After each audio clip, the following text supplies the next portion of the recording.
हरियाणा के फरीदाबाद से 2,900 किलोग्राम विस्फोटक मिलना, फिर दिल्ली में लाल किला के पास धमाका होना, इन दोनों घटनाओं के तार एक ही जगह जुड़ते दिख रहे हैं। माना जा रहा है कि पकड़े गए आतंकी बड़े हमले की तैयारी कर रहे थे, लेकिन इससे पहले ही उन लोगों की धरपकड़ तेज हो गई थी। बताया जा रहा है कि दिल्ली में हुआ ब्लास्ट हड़बड़ी में किया गया, क्योंकि फरीदाबाद में भारी मात्रा में विस्फोटक बरामद होने के बाद डॉक्टर उमर खौफ में था। रिपोर्ट्स बताते हैं कि जैश ए मोहम्मद का एक पोस्टर सामने आने के बाद इस आतंकी नेटवर्क का भंडाफोड़ हुआ। इस पोस्टर में सुरक्षा बलों को धमकी दी गई थी। दरअसल 17 अक्टूबर को जम्मू कश्मीर के अनंतनाग जिले के नौगाम की सड़कों पर उर्दू में पोस्टर देखे गए थे। ये पोस्टर जैश ए मोहम्मद के आतंकी कमांडर हंजला भाई के नाम से जारी किए गए थे। श्रीनगर के वरिष्ठ पुलिस अधीक्षक यानी एसएसपी डॉक्टर जीवी संदीप चक्रवर्ती ने तुरंत ही पोस्टर में छिपे खतरे को भांप लिया। उन्होंने तुरंत ही एक डिटेल इन्वेस्टिगेशन का आदेश दिया।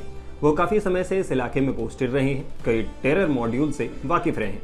उन्होंने ऑपरेशन महादेव के दौरान भी जम्मू कश्मीर पुलिस का नेतृत्व किया था। इस ऑपरेशन में सुरक्षा बलों ने पहलगाम हमले से जुड़े 3 आतंकियों को मार गिराया था। इसके लिए उन्हें केंद्रीय गृह मंत्री अमित शाह ने केंद्रीय गृह मंत्री दक्षता पदक से नवाजा है। ऐसे में जैश के पोस्टर्स को लेकर भी जीवी संदीप ने जांच शुरू कर दी। सीसीटीवी फुटेज खंगाले गए। उनमें से 3 ऐसे लोगों का पता चला जिन्होंने पहले भी कश्मीर की सड़कों पर पत्थर बरसाए थे। रिपोर्ट के मुताबिक जांच के दौरान जम्मू कश्मीर, हरियाणा और उत्तर प्रदेश तक फैले एक नेटवर्क का खुलासा हुआ। इस सफलता के बाद जैश ए मोहम्मद के आतंकी मॉड्यूल में शामिल कश्मीरी डॉक्टरों और दूसरे लोगों की गिरफ्तारी हुई। लखनऊ की डॉक्टर शाहीन सैयद को भी गिरफ्तार किया गया। 2,900 किलोग्राम इम्प्रोवाइज्ड एक्सप्लोसिव डिवाइस यानी आईईडी बनाने का सामान, एके सीरीज की राइफल समेत भारी मात्रा में हथियार बरामद हुए। 10 नवंबर को धमाके के बाद जांच एजेंसियां जैसे जैसे मामले की कड़ियों को जोड़ रही है, एक एक करके बड़े बड़े खुलासे हो रहे हैं। इससे लग रहा है कि आईपीएस अधिकारी जीवी संदीप की सूझबूझ ने कई जानें बचाई। तो आइए इन आईपीएस अधिकारी के बारे में भी जान लेते हैं। कौन है आईपीएस जीवी संदीप चक्रवर्ती? 2014 कैडर के आईपीएस अधिकारी डॉक्टर जीवी संदीप चक्रवर्ती की गिनती तेज तर्रार पुलिस अधिकारियों में होती है। उनका जन्म आंध्र प्रदेश के कुर्नूल में एक ऐसे परिवार में हुआ जो हेल्थ सेक्टर से जुड़ा था। उनके पिता डॉक्टर जीवी राम गोपाल राव सरकारी अस्पताल में आरएमओ यानी रेजिडेंट मेडिकल ऑफिसर के पद पर कार्यरत थे। उनकी मां पीसी रंगम्मा स्वास्थ्य विभाग में अधिकारी थी।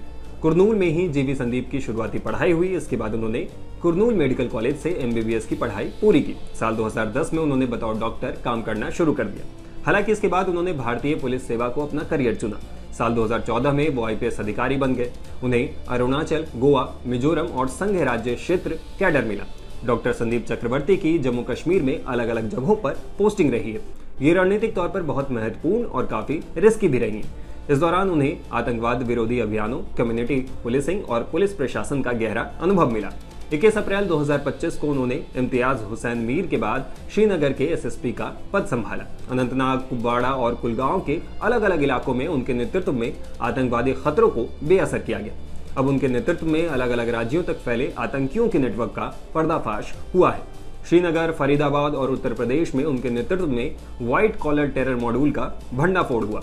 कश्मीरी डॉक्टर मुजमिल, आदिल अहमद और डॉक्टर शाहीन सईद को गिरफ्तार किया गया। डॉक्टर संदीप चक्रवर्ती को आतंकवाद विरोधी अभियानों में साहस दिखाने के लिए 6 बार राष्ट्रपति पुलिस वीरता पदक से सम्मानित किया गया। इसके अलावा उन्होंने 4 बार जम्मू कश्मीर पुलिस वीरता पदक से भी नवाजा गया है।